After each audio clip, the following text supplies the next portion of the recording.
Hi, everyone. Thank you very much for joining us today for this interview session that we have with the Friends of Multilateralism group. My name is Deborah Elms. I'm the head of trade policy at the Heinrich Foundation in Singapore, and I'm delighted to be your host today for this interview with who I think is one of the best experts on the WTO, Peter Ungphakorn, which I just mangled, and I apologize. He's a former information officer at the WTO Secretariat and one of my personal go-to people for all things related to the WTO. And so I think he's the perfect person, actually, to be here with us today to discuss what happened in the last ministerial MC13 conference. And so without a whole lot of wind-up, I'm going to get us right started. We're going to discuss a couple of things. Obviously the outcomes of the MC13. But I think before we get into what actually happened at the meeting, it might be useful to take a step back a bit and think about the things that were originally on the agenda. Well, I don't know how far back in time we want to go, but coming into the last few months or even weeks ahead of the ministerial, there were a number of issues that were lined up for delivery at this meeting. And I think before we talk about the meeting itself, we should talk about that whole pathway from members sort of trying to put together some kind of coherent package to items that were sort of falling off the wayside even before we started the ministerial in Abu Dhabi, and then we'll move on to what actually happened in Abu Dhabi. So Peter, if I can start then with you, what were some of the issues that the WTO membership was contemplating adding to this agenda, or that they expected to be able to add to this agenda in the run-up? Again, I don't know how far back we want to go in time, but at least the last couple of weeks or months ahead of the ministerial that simply were unable to be concluded or were not ripe enough for harvest at the meeting. Hello, and thank you for your kind words, Deborah. It's kind of difficult because there are a whole range of issues that were being presented for the ministerial conference, but some of them were simply work programs, and there were going to be reports on how that was done. I would highlight maybe two where there were supposed to be, or some people have thought that there might be decisions. One was definitely the second part of the fisheries subsidies agreement. I think there was definitely a date to conclude it at the ministerial conference. The other was some people had thought maybe they could sort out dispute settlement reform by the ministerial conference. And that was pretty clear that that was not going to happen at the conference. But the deadline, in any case, the official deadline was this year rather than the conference itself. And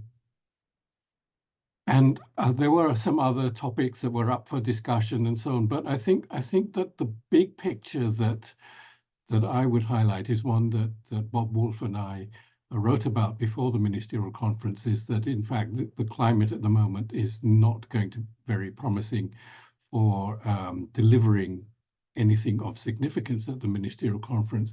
So what, and this was largely Bob's idea, but I agree with it, is that we should be happy if the ministerial conference manages to preserve the system, or to put it more bluntly, as I think it was the American Chambers of Commerce or somebody said, do no harm.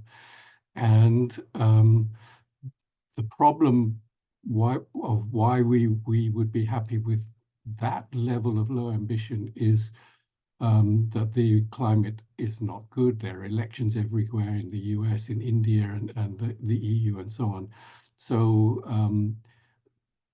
what could be achieved would be to simply to keep things going so that the delegations in Geneva can pick things up when the climate improves and allows them to do so. Okay, but if I could just have a digression there for a moment, when does that climate improve? I mean, I understand the sentiment by arguing that this is not the moment in time in which to do this. But if you're not going to strike now, then the next ministerial is 2 years from now. Of course, you could do things in the interim, but I think history has shown that very little happens of note in between ministerials. So if you don't seize the moment now, when is that moment going to come? I mean, it's been decades since we actually had serious momentum at the WTO. Well, obviously that's very difficult to answer. I mean, I would have add a caveat that some things can happen in between ministerials. They're not big headline issues. One of the reports that went to the ministerial conference was about reform and reform by doing, and which is basically streamlining, improving the day-to-day work of some of the committees in the WTO, and some of them are doing better than others at that. But that happens, and that does help with trade, which is what the WTO is about. But for the big picture, nobody knows. In the past, when the system has eventually found a breakthrough, it's come because there's some kind of crisis in the system, which is how the Uruguay round got going, and so on. So it's difficult to say at the moment what's going to happen. But I would say the odds are not great that we're going to be in a better situation. And for those folks who keep insisting that the problem this time was elections, I would say there's 166 members now coming in the WTO. Somebody's having an election all the time. And of course, not everyone's election is equally important at a systemic level. But the point is to find a time frame in which all of these members can get together without an election, without some kind of transfer of power, likely is going to be a challenge. So for me personally, I'm not sure that that is a legitimate excuse for not getting stuff done. So anyway, okay, so we come in contested, yes. I get your point, but I think that there is a difference. I mean, it depends who is in the election as well. And clearly with Donald Trump there in the US and Narendra Modi in India, and wherever else. It's different from having candidates who are more friendly towards the multilateral trading system. I mean, they will eventually all have their own interests when they come to the WTO, but some of them are happier at wrecking the WTO than others. And that might be the kind of change that we would need to look for, rather than just not having elections. Clearly, obviously, there are going to be elections all the time. Sorry. Yes, but I would have just said with Trump coming, I would have said, like, please, harvest what you can, because, you don't know what will come next. But if he becomes US president, many of his threatened or proposed actions are going to be deeply problematic for the WTO and the system as a whole. Yes. But the problem, I mean, probably know more about the US than I do, but the problem seems to be that because of the shadow that Trump has cast on US trade policy, it's also meant that the Biden administration has been not so keen, for example, to resolve issues like dispute settlement. Whereas if Trump weren't around, or someone like him weren't around, and the mood in the US was slightly different, then it would be different at the WTO.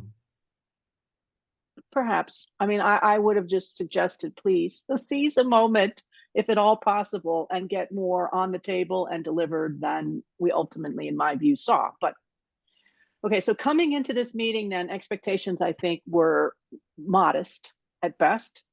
And, if you're going to write a piece that says do no harm, it's quite clear that your expectations coming into the meeting were also extremely modest. So then let's talk about what happened in the course of this meeting, which dragged on, as many of them do, much longer than anticipated. But there were some, and there's always a bit of fireworks, but there were some more fireworks, I think, in this meeting and in this time frame than might otherwise have been expected. And certainly, given the relatively modest outcomes, a bit surprising, actually, that you would have this kind of behavior from various members at the last minute, when the package on the table, as it were, was still pretty meager and fit within your, I suppose we'll have this discussion in just a second, but fit within your do no harm. Oh, I think you're absolutely right. Yes. So if the focus was on the system rather than on individual issues, then the system is still there, and it will continue for a while, at least for a long while, because nothing happens fast. Even ending the WTO will take decades. But also, I agree with you that there does seem to have been more fireworks, more antagonism than before, than in many ministerial meetings before, and more than seemed to be justified by, as you put it, the meager outcomes that were expected. On the other hand, if a lot of people have been focusing on various issues, and if they had been expecting results on those issues, then they would be disappointed. I would say for me that the failure to agree on anything on fish is a big disappointment on the fishery subsidies. And it's not just the post-2022 negotiations on subsidies that contribute to overcapacity and overfishing. I think there's a general lethargy about dealing with this. Everybody says this is important. Sustainability is an important issue for the world and for the WTO, and overfishing is, and we need to deal with it drastically. But there's something else that most people have not really looked at, which is ratifications. There was a big fanfare in June 2022 at the last ministerial conference when there was an agreement, the first part of the agreement on fishery subsidies. Part of it was missing, of course, which is what they're negotiating now. But even then, they did have an agreement on paper, but that agreement is still on paper and not in practice, because they need 110 countries to ratify it for it to take place, and even then, only in the ratifying countries, not in the whole of the WTO. And it's been very, very slow. And so we have 92 WTO members, that's over half, who have not ratified it at all, let alone reaching 110. So, so I would say, what was this about? This was a big celebration of, and it says there, WTO agreement on fishery subsidies. And these were all the people who had ratified the agreement. And there was a big celebration at the WTO about that. But the original target was for the 110 ratifications to be achieved by this ministerial conference, and they only got to 71, which is a big shortfall. And so that is very disappointing. I would also add a question about, is it wise to be celebrating to that extent when the situation is not necessarily as good as it could be? Now, there are other failures. Well, let me just stick with fish for just a second. Okay, so I agree that the fish issue has consumed an enormous amount of time at the WTO for a very long time period, and that the fish one was due to be into force by this meeting, and everyone had agreed. We agreed on the text. We couldn't agree on parts of it, but not to worry. We'll do part one. We'll get that into force. We'll continue to negotiate part two. We'll get that ready, get that into force. We can deal with problems like fish or anything else. This two-step approach is fine. We can deal with the easier stuff now, the harder stuff later. And I think you're right that if you can't get the easy stuff done and delivered, key is the delivered, then what is the point of having discussions about a lot of things? Because, you know, again, this was an agreement that was unanimous, or at least went through by consensus. The members agreed that they gave themselves, you know, sufficient time to get this into force. And yet, as you pointed out, I think the numbers are very grim. And when you put a picture like that out, what happens? The narrative is we succeeded on fish. And actually, no, you had a double failure on fish, really. You didn't get the part one into force, and you couldn't solve part two. And so that all just got kicked over again to some unknown time frame, when we might actually be able to do something about fish. And I think it's not just of course, as a person who cares about fish, that's important, but also as a systemic argument, I think it's crucial. So fish to me is a double failure. And somehow, I think you're right, it got painted as a success, and that is a problem, because I mean, I understand why let's put lipstick on the pig and make everything that we do sound like a rousing success so people don't write us off as a failure. But it's also a problem. It's sort of, give everybody a trophy who finishes something, or doesn't even finish, starts something. Great, here's your trophy. I think that's a problem. And I agree with you on that one. I think the fish situation was one of the most depressing parts of this agreement, of this conference, because it should have been fairly straightforward. Certainly fish one should have been in place, and the members gave themselves that deadline, and they all agreed that they could meet it, and then fell so far short. I think that, and there was no urgency, no real urgency to get it done either, and I think that's a problem. And if I could add to that, ratification, I mean, for all the other stuff, it's about negotiating with other WTO members and getting agreement with them. That had been done for Fish 1. This is about individual countries ratifying something unilaterally for themselves, something that they had been part of a consensus on back in 2022. So yeah, I agree with you completely on that. And what it means is that you can have an agreement, you can negotiate and end up with an agreement, but the agreement stays on paper. It doesn't get put into place into force.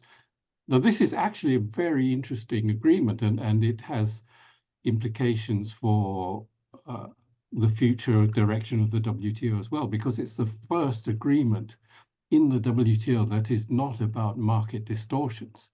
The objective of this is sustainability. It's the first WTO agreement that has that objective. And if the WTO is going to be able to contribute to sustainability, members need to be able to agree and to put into force agreements of this kind. I agree. I mean, again, on so many levels, this one was depressing, but it set the table, in my view, for the difficulties that the members had in two other things that had been negotiated and that needed to be locked into place.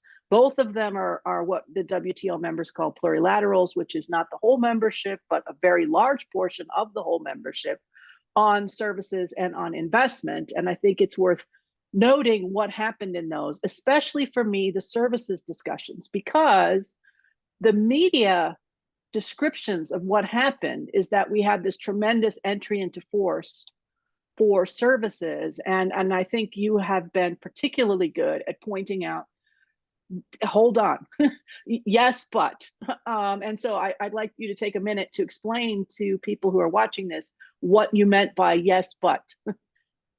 Well, the yes, but is because services and investment facilitation, the aim is to treat them differently in the way they become part of the WTO rules.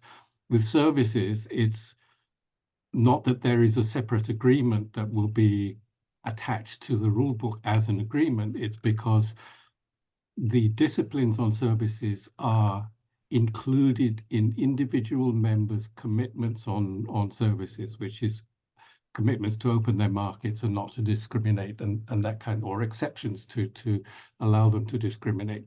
So these disciplines are and have been attached to what are called the services schedules for each members. Now, India and South Africa had objections to those, and there were consultations with some members who then changed their schedules, and they changed them in a very intricate way, because originally the schedule said we will apply the disciplines that are in document XYZ. Now they've copied and pasted the text of those disciplines into their schedules, and South Africa and India have said, okay, that's fine, we'll accept that. And they withdrew their objections for those countries that had made that change. Some other countries hadn't made that change. Some other countries hadn't even submitted their schedules. So those, the objections still exist for those two countries. But services schedules, the way the rules of services schedules have been written means that India and South Africa could not actually, in practice, object forever. And so it's almost as if they realized that the time's up, that they can't proceed anymore, and therefore they withdrew their objections, and then the schedules were certified and are officially rules. The main difference there is that because they are now certified, for those countries that have had them certified, is that they're open to dispute settlement if they violate whatever they've committed. That's not really the objective of the services disciplines. The services disciplines objectives are to make services run more smoothly. It's not to have dispute settlement. Whereas with investment facilitation, the idea that cannot be done because investment doesn't fall easily into the areas of WTO work where you make these commitments. So it has to be attached as a separate agreement within the package of WTO agreements. Those who know about this know about Annex 4. It will go in Annex 4, which is for plurilateral agreements amongst only some of the WTO members. Now, on this, they really do need a consensus amongst the WTO members. And India and South Africa have indicated that they would object, but India is actually the only member that submitted a document during the ministerial conference saying that it would object to a decision on this at the ministerial conference. So we don't know what's going to happen afterwards. We don't know if they would continue with that objection when the participants take it to the General Council or whatever. But this is also important because one of the ideas for WTO reform is that if members cannot agree on or to negotiate multilaterally, i.e. amongst the whole of the WTO membership, then they should go ahead amongst those who are willing to do so first. And that's what's happened with investment facilitation. But if it then gets blocked so that it can't be added to the WTO rulebook, then there are problems. They can't use, presumably, they might not be able to use the services of the Secretariat and all of that, although they have to some extent. So we'll have to see. But blocking it means that what many people believe is the way to resolve the problem in negotiations is also blocked.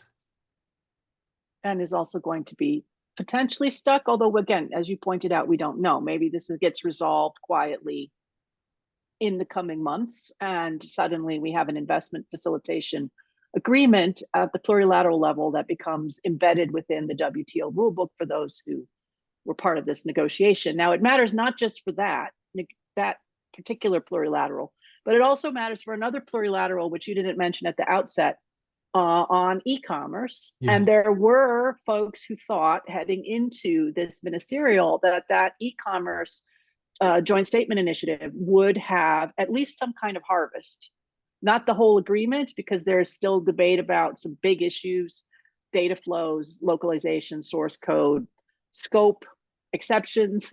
So some big issues that still need to be discussed. But there were 13 areas that the members claimed that they had reached an agreement and they had parked them.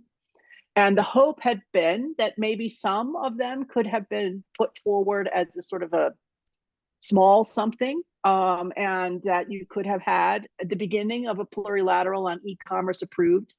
I suppose in a way it would have looked a bit like FISH, which is, part 1 and then part 2. But that didn't happen. And not only did it not happen, we didn't move forward on the e-commerce discussions, but the way that the investment plurilateral has been handled suggests new looming challenges ahead for e-commerce, and how, again, same problem. How are you going to dock that agreement into the existing rule book? And so it's not just about what happens with these services one, which, as you point out, has a very different way of entering into force and being locked into the WTO system, but also investment, e-commerce, and then any future discussions that are of this nature. So I think I was surprised in most of the coverage about MC13, including by experts, how little discussion there has been about the lack of investment, the investment procedures, because that's not just about that, which is important in and of itself, because that agreement has, I want to say, 110 members. Yeah, it's not a small plurilateral. Oh, it's more than that. It's 120, 123 or something, yes. Wow. So 123 out of 166. Well, now it was 164 at the time, 166 now. That's a lot of people who said, I'm happy to be part of this discussion, and then blocked at the end. Again, the precedent that sets, I think, is important. So, okay, we didn't get FISH. We sort of got services. Yes, will be done soon as those members' schedules are approved. Agreed on the investment text as a principle, but not locked into the WTO text. Nothing on the e-commerce JSI, although part of the, I guess we could get to this, the sort of, the one thing people are talking about in the e-commerce space is the extension of the moratorium, which is a prohibition on the application of tariffs on electronic transmissions. So this is not about taxes, just to be clear. Taxes, you could tax digital services at the moment. This is about tariffs, customs tariffs on electronic transmissions extended for an additional 2 years. And let you make some remarks on that, and then we can move on to more things about the ministerial. Well, I'm not actually going to make remarks on that because I know much less than you do about e-commerce, but I do have a question about the e-commerce plurilateral, the joint statement initiative. Is it your understanding that they didn't submit anything because what was happening on investment facilitation was holding them back? Or did they actually believe, well, we don't have the full package yet, let's wait until we've got more on the table before we put forward something to ministers or the General Council? I think the objections were multiple. So one of them was, let's see what happens with investment, because that is a less controversial, still controversial as you saw, but less controversial than the e-commerce discussion. So let's see what happens. But also, let's get the full package, because we don't want fish 1 and 2. We don't want that problem. So let's try to get a more complete package. And then there's a third issue that's related to the JSI on e-commerce, I think, which is the United States suddenly flipped its position in October, unexpectedly, with a very little fanfare, which is causing problems even in Washington, actually, about the US withdrawal from 3 key provisions on data flows, data localization, and source code discussions. And so that really threw the cat among the pigeons, as it were, to discuss how are we going to get an agreement then on these issues? Is that part of it? Is it now, are we going to allow members to pick and choose? So we're allowing a subset of members to pick and choose commitments. That's going to become very problematic. Do we throw them out altogether? Do we continue to work with the US? So I think that also contributed to decision to not put this on the table for now, and instead to focus more attention on the moratorium, where we had, for the first time in quite a long time, actually, businesses were really out in force at the last minute on the moratorium issue. And although it went really down to the wire, it was approved. So the moratorium is in place now again for another 2 years. But the rhetoric, at least coming out of the ministerial, is that this is it. This is the final approval of that moratorium, so that supposedly now everybody can get ready to have it lapse in 2 years. And we will see, I guess, what comes after that.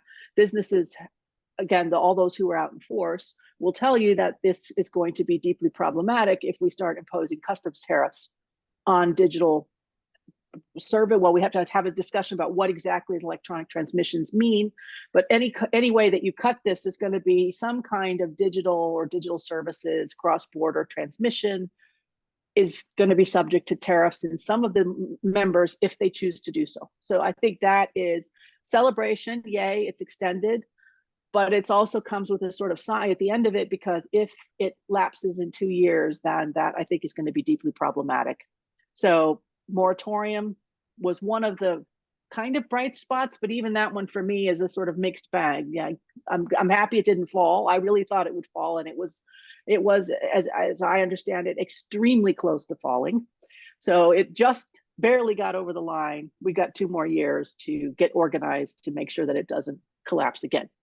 So that, I think, on the digital side was something people were looking for. And again, out of all of the electronic commerce and digital elements, one piece extended for 2 years.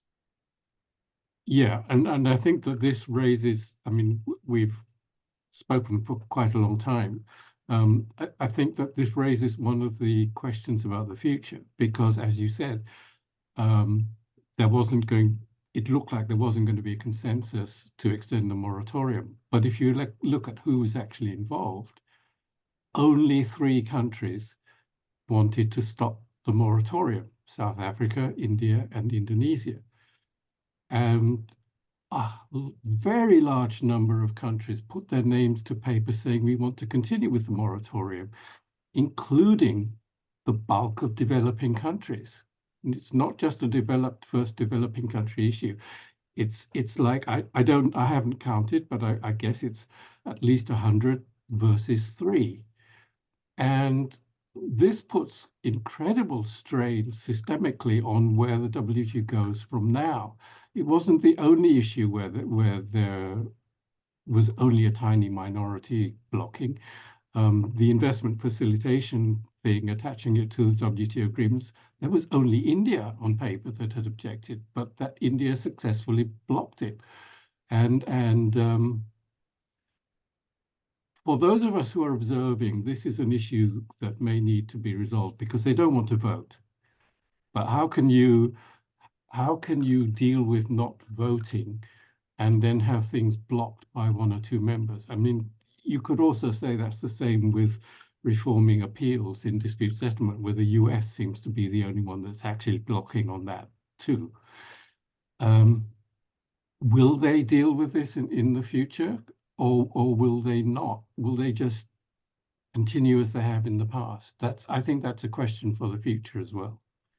I think that's an important one. You did mention dispute settlement. There was a whole discussion about whether there would be a movement on dispute settlement. Did not happen at the ministerial. I think that's going to be a hot potato issue that needs to be addressed. Also not addressed, but important, of course, is the issues around agricultural trade. So we should probably put that on the table before we wrap up today. So on agriculture, do you want to explain what is the sort of narrow issue that was under discussion during the ministerial, and then the sort of overall what kinds of things are going to be on the table for agriculture, if at all, moving ahead? What had been proposed, what the chair of the agriculture negotiations had proposed for agriculture, was that everything would be put back to the next ministerial conference, whenever that is, presumably in about 2 years' time. There was one issue which is misnamed. It's called PSH, which sounds as though it's about stockholding. Stockholding is part of it, but the real issue is over-the-limit subsidies used to buy produce into food security stocks. So it's about over-the-limit subsidies. And this is an issue that India has been pushing for a long time. It's threatened to wreck various ministerial conferences in the past. India is the only country that has actually used this system to the extent that it has exceeded its subsidy limit. No other country has. And for many people, it looks like an India-only issue. And India was insisting that there should be a decision this time in this ministerial conference to find a replacement for the present system. Now, why this is so important is for a country like India is actually quite it's difficult to understand, because what they have at the moment is a peace clause that India can continue to exceed its limits, and it won't be subject to dispute settlement, but it will have to answer questions and provide information, which is how the WTO works. It's all about sharing information and answering questions. That's the nitty-gritty of the WTO. The enigma of this is, and because India was insisting on this, and in this case India had allies who were backing them up, and other countries, the US, EU, Cairns group, developing countries in the Cairns group as well, were objecting to this, and Thailand in particular in this conference spoke very strongly about it, and this is where it really became nasty, because it's one thing to say there's no consensus and therefore there was no decision on this. India actually complained to the Thai government, and according to the press, Indian and Western press and the Thai press, the ambassador was called back to Bangkok. It became a diplomatic issue. So this is part of what got really nasty. But then you see the Indian minister talking to the Indian media saying, actually, all of this is fine because it means we can continue with what we're doing, both with fish and with agriculture. And so you kind of wonder, well, what was all the aggravation about if you're happy with no agreement? I think it's And we'll have to see. Sorry, excellent we don't set of know. questions. Exactly. The rest of the question is what Exactly. happens next. We don't know. We just Yeah, have to we wait to don't see know. what happens.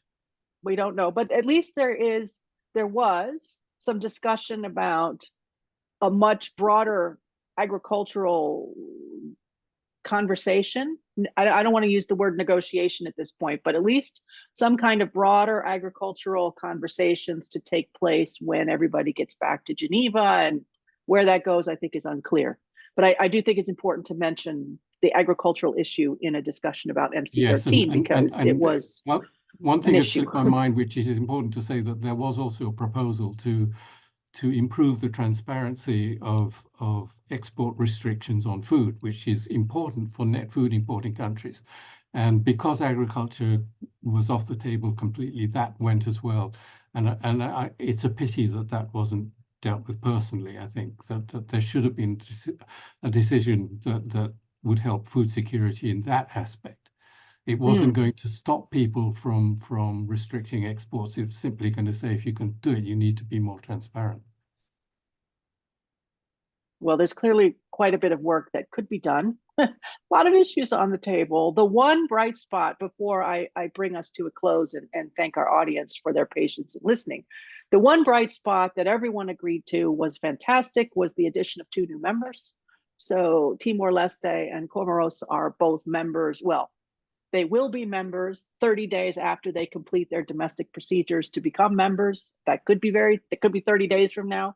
That could be, I don't know, 30 years and 30 days from now. But at some point, we will be at 166 members. And so I think, again, the good news that people took from that story was that there were still a desire for members to join this organization, despite all of its dysfunction, which was on impressive public display in this last week. And so I think that is one piece of comfort that people did take from this ministerial. If I can, before we close, I just want to be a bit provocative. One of my colleagues at the Henrik Foundation now, Keith Rockwell, who writes for us, has a piece out that has suggested that this ministerial has also created some problems for our head of the Secretariat. And so I just wanted to sort of suggest to the audience, I don't know, Peter, if you want to weigh in on this, but that this could have created some additional challenges. I think Ngozi did a round-the-clock effort in trying to pull people together, and certainly she has been a tour de force of positivity coming out of the meeting, even during the meeting, but out of the meeting for sure. But I think this is sort of an interesting challenge. If you had this kind of do no harm success, then is that sufficient for you to continue to play that role going forward, or is there going to be growing demand for changes of some sort? Again, we won't know. We'll have to watch this sort of space. Are there any other last reflections that you have? Yeah. Keith is my former boss, so I couldn't possibly contradict him. Yeah. I think there are questions. I mean, I think that she worked very hard, but there are questions about, and I mentioned this earlier, is it always a good idea to be so positive about everything when things are clearly going bad? Because eventually you lose credibility. You also possibly spend too much time on the glitz rather than dealing with the things that are a problem. So yes, there are question marks about how this ministerial conference was run. Yes. Well, I mean, I suppose if the objective was to do no harm and to issue a declaration, then it was a rousing success. But I think, as our conversation has pointed out, that sort of headline good news story was not necessarily backed up by results on the ground. And certainly from the business community perspective, there was very little to cheer about coming out of this last ministerial, because there's very little that's on the table that they didn't have ahead of time or might benefit from in the future. And there are a lot of real obstacles ahead. So from the business community perspective, challenging. And one of the conversations that has been happening is that business needs to get more involved in the WTO. But I would say, if you're not going to deliver things of value to business in a time frame that kind of works with the business world, then it's very hard to get business to be engaged. Why would I, as a business, pay money and time and resources to be involved in a process that doesn't deliver, that does no harm, but doesn't give me much? Like that is not an easy sell to any organization. And so I think it would be great, yes, if the business community could get more involved, but I think you have to start delivering something that would matter to business before that's likely to return again. Well, certainly there's plenty of things on the agenda. If I might just add to that, because Yes. I think you raised an interesting point there, and the point is always, whether it's business or anyone else, if you want to influence the organization, don't come to Geneva, go to your capital. And because it's the members who run things. And one point that intrigues me is that we saw that, for example, Indian business was also concerned about the end of the moratorium. For some reason, they haven't got through to their government yet, and so that there are lessons there that I don't know the answers to, but yes, I mean, I think that is also worth bearing in mind. Well, I think there's plenty of things for Friends of the Multilateralism Group and anyone associated with multilateralism outcomes will find interesting about what has just taken place and about the agenda going forward. So as we wrap this up, let me just also finish with one last thought, which is part of this challenge of dealing with multilateralism is that it should not just be in the headlines every 2 years. Obviously, it goes on all the time year round. And so trying to make a more productive use of the interperiods between ministerials, I think, is absolutely vital if we think we are going to continue on to the next one and hopefully have a better outcome than simply saying, please don't do any harm. Because I really think it's time that we need to deliver and not just have sort of do no harm as the objective. Anyway, it's been an absolute delight, Peter, to talk to you today, and I hope that our audience has enjoyed that. There are other, as you will find out, I'm sure in just a minute, there are other FMG interviews coming out of this ministerial that are to follow ours, and I hope that you stay tuned for all of them. Thank you very much. Thank you, Deborah. Sure.